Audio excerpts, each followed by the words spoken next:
ಅಂಥವ್ರು ಅದನ್ನೇ ಬಂದರು, ಈಗಲೂ ಅದನ್ನೇ ಹೇಳ್ತಾಯಿದ್ರು. ನಾನು ಜೀವನದಲ್ಲಿ ಮಠ ಮರ್ತಿಲ್ಲ, ಏನಾರ ಅನ್ನ ತಿಂದರೆ ಇಲ್ಲಿಂದ ನಾನು ಭಕ್ತ ಬಂದು, ನಾನು ಭಕ್ತಿಯಿಂದ ಬಂದಿದ್ದೀನಿ, ಮಂತ್ರಿಯಾಗಿ ಬಂದಿಲ್ಲ, ಶಿಷ್ಯನಾಗಿ ಬಂದಿದ್ದೀನಿ ಅಂತ ಹೇಳಿದ್ರು. ಹಂಗೆ ಅವ್ರು ಒಳ್ಳೆಯದಾಗಲಿ, ಯಶಸ್ಸಾಗಲಿ ಅಂತ ಹಾರೈಸ್ತೀವಿ. ಸಂಕ್ರಾಂತಿ ಕಳೆದ ಮೇಲೆ ಒಂದು ಯೋಗ ಇದ್ದಂಗೆ ಕಾಣಿದೆ. ಇವರಿಗೆ ಅಂತಲ್ಲ, ರಾಜ್ಯ ಮಟ್ಟದಲ್ಲಿ ಒಂದು ಉನ್ನತ ಯೋಗ ಅವಕಾಶ ಇದೆ. ಹೋಗಿದ್ದಾರಲ್ಲ, ಅದು ರಾಜ್ಯದ ಮಟ್ಟದ್ದು. ನಿಮ್ಮ ರಾಜ್ಯದ ಮಟ್ಟಕ್ಕೆ ಸಂಕ್ರಾಂತಿ ಮೇಲೆ ರಾಜಕೀಯ ವಿಪ್ಲವ ಆಗೋ ಲಕ್ಷಣ ಇದೆ. ನಾನು ಮೊದಲೇ ಹೇಳಿದ್ದು, ಯುದ್ಧಗಳಾಗ್ತದೆ, ಜಲಪ್ರಳಯವಾಗ್ತದೆ, ವಾಯುಪ್ರಳಯ ಆಗ್ತದೆ, ಭೂಪ್ರಳಯವಾಗ್ತದೆ, ಎಲ್ಲ ಜನ ಸಾಯ್ತಾರೆ, ಆಕ್ರಮಣ ಹೆಚ್ಚಾಗ್ತವೆ, ಮೇಘ ಸ್ಫೋಟ ಆಗ್ತದೆ ಅಂತ ಹೇಳಿದ್ದೆ ನಾನು. ಇನ್ನೂ ಒಂದು ಮೇಘ ಸ್ಫೋಟ ಆಗೋದ್ರಿಂದ ಊಹಿಸಲಾರದ ಒಂದು ದುಃಖ ಈ ಭಾರತಕ್ಕೆ ಬರ್ತದೆ. ಪ್ರಕೃತಿದತ್ತವಾಗಿ ಆಗ್ತದೆ ಮೇಘ ಸ್ಫೋಟ. ಅದನ್ನು ಹೇಳಿದ್ದಲ್ಲ, ಮನೆಯಲ್ಲೂ ಹೇಳಿದ್ದೆ ನಾನು ಮನೆಯಲ್ಲಿ.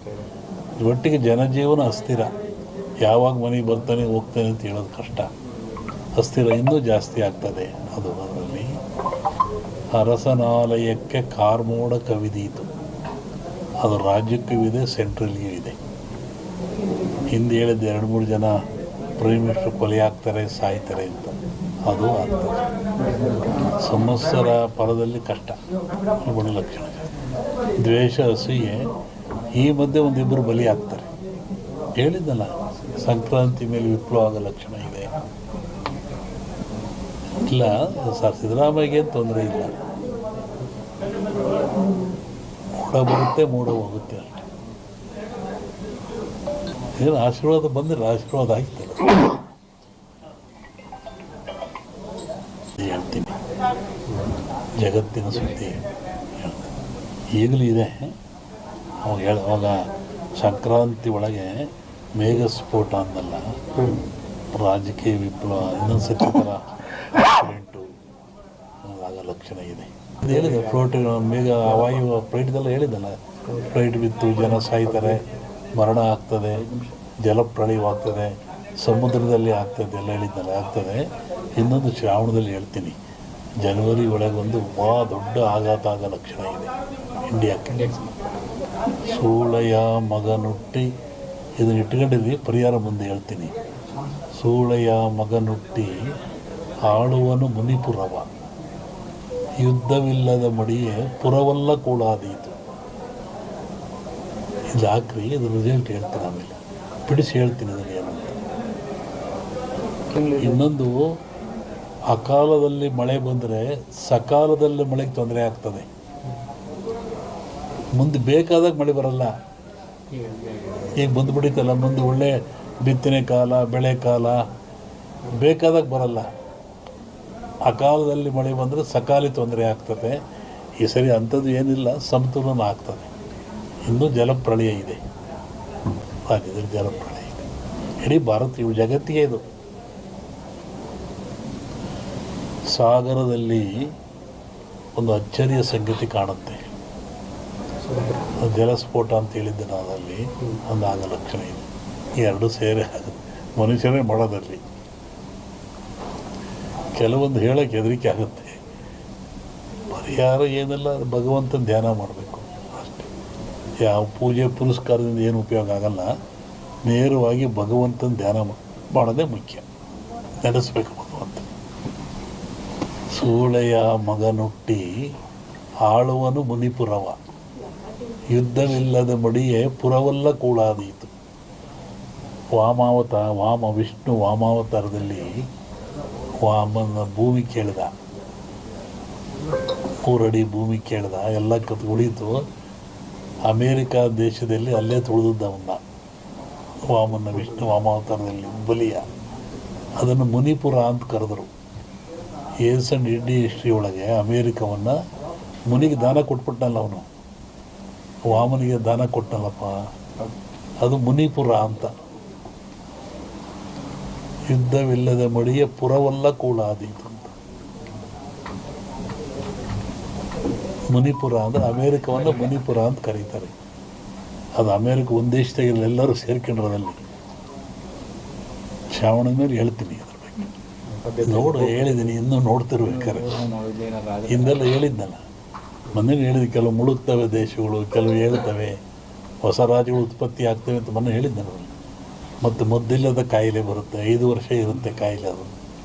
ಮತ್ತು ಕೊರೋನಾ ಬಂತು, ಇದು ಇನ್ನೊಂದು ರೂಪವನ್ನು ತಾಳುತ್ತೆ. ಆದರೆ ಸಾವು ನೋವು ಕಮ್ಮಿ, ಕಾಯಿಲೆ ಮಾತ್ರ ಈ ಸಂವತ್ಸರದಲ್ಲಿದೆ. ಹೊಸ ರೋಗ ಉತ್ಪತ್ತಿಯಾಗಿ ಉಸಿರಿಗೆ ಸಂಬಂಧಪಟ್ಟದ್ದು, ಜನ ಆ ಥರ ಸಾಯ್ತಾರೆ. ಆ ಭೂಮಿ ಹೇಳಿದ, ಭೂಮಿ ಗುಡ್ಡ ಬಿಡಿ ಉಳ್ತವೆ ಅಂತ ಹೇಳಿದ್ದು ನಾನು.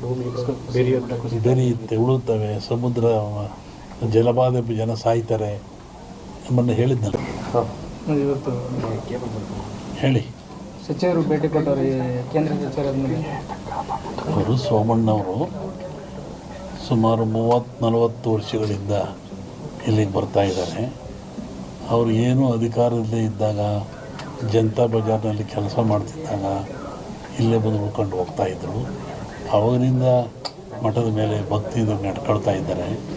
ಮೊನ್ನೆ ತುಮಕೂರ ಗೆದ್ದೆ ಬಂದು ಮಂತ್ರಿ ಆದೇ ಬರೋಕ್ಕಾಗಿಲ್ಲ, ಮಠಕ್ಕೆ ಬರ್ತೀನಿ ಅಂತವ್ರು ಅದನ್ನೇ ಬಂದರು. ಈಗಲೂ ಅದನ್ನೇ ಹೇಳ್ತಾಯಿದ್ರು, ನಾನು ಜೀವನದಲ್ಲಿ ಮಠ ಬರ್ತಿಲ್ಲ, ಏನಾರ ಅನ್ನ ತಿಂದು ಇಲ್ಲಿಂದ ನಾನು ಭಕ್ತ ಬಂದು, ನಾನು ಭಕ್ತಿಯಿಂದ ಬಂದಿದ್ದೀನಿ, ಮಂತ್ರಿಯಾಗಿ ಬಂದಿಲ್ಲ, ಶಿಷ್ಯನಾಗಿ ಬಂದಿದ್ದೀನಿ ಅಂತ ಹೇಳಿದರು.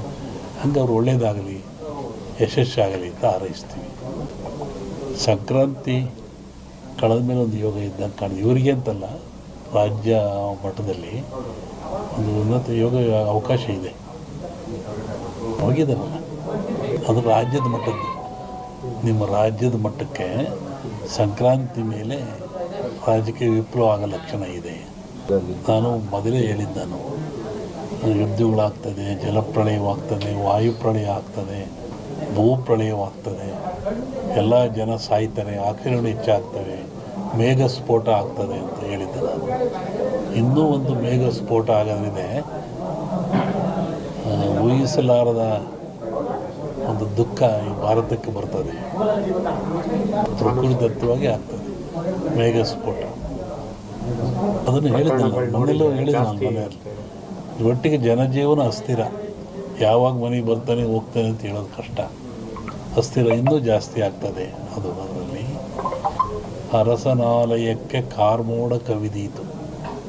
ಅದು ರಾಜ್ಯಕ್ಕೂ ಇದೆ, ಸೆಂಟ್ರಲ್ಗೂ ಇದೆ. ಹಿಂದೆ ಹೇಳಿದ್ದು 2-3 ಜನ ಪ್ರೈಮ್ ಮಿನಿಸ್ಟರ್ ಕೊಲೆ ಆಗ್ತಾರೆ, ಸಾಯ್ತಾರೆ ಅಂತ, ಅದು ಆಗ್ತದೆ. ಸಂವತ್ಸರ ಪರದಲ್ಲಿ ಕಷ್ಟ, ಗುಣ ಲಕ್ಷಣ. ದ್ವೇಷ, ಅಸೂಯೆ, ಈ ಮಧ್ಯೆ ಒಂದಿಬ್ಬರು ಬಲಿ ಆಗ್ತಾರೆ. ಹೇಳಿದ್ದಲ್ಲ, ಸಂಕ್ರಾಂತಿ ಮೇಲೆ ವಿಪ್ಲವ ಆಗೋ ಲಕ್ಷಣ ಇದೆ. ಇಲ್ಲ ಸರ್, ಸಿದ್ದರಾಮಯ್ಯಗೆ ತೊಂದರೆ ಇಲ್ಲ, ಮೂಡ ಬರುತ್ತೆ, ಮೂಡ ಹೋಗುತ್ತೆ ಅಷ್ಟೇ. ಏನು ಆಶೀರ್ವಾದ ಬಂದರೆ ಆಶೀರ್ವಾದ ಆಗ್ತದೆ.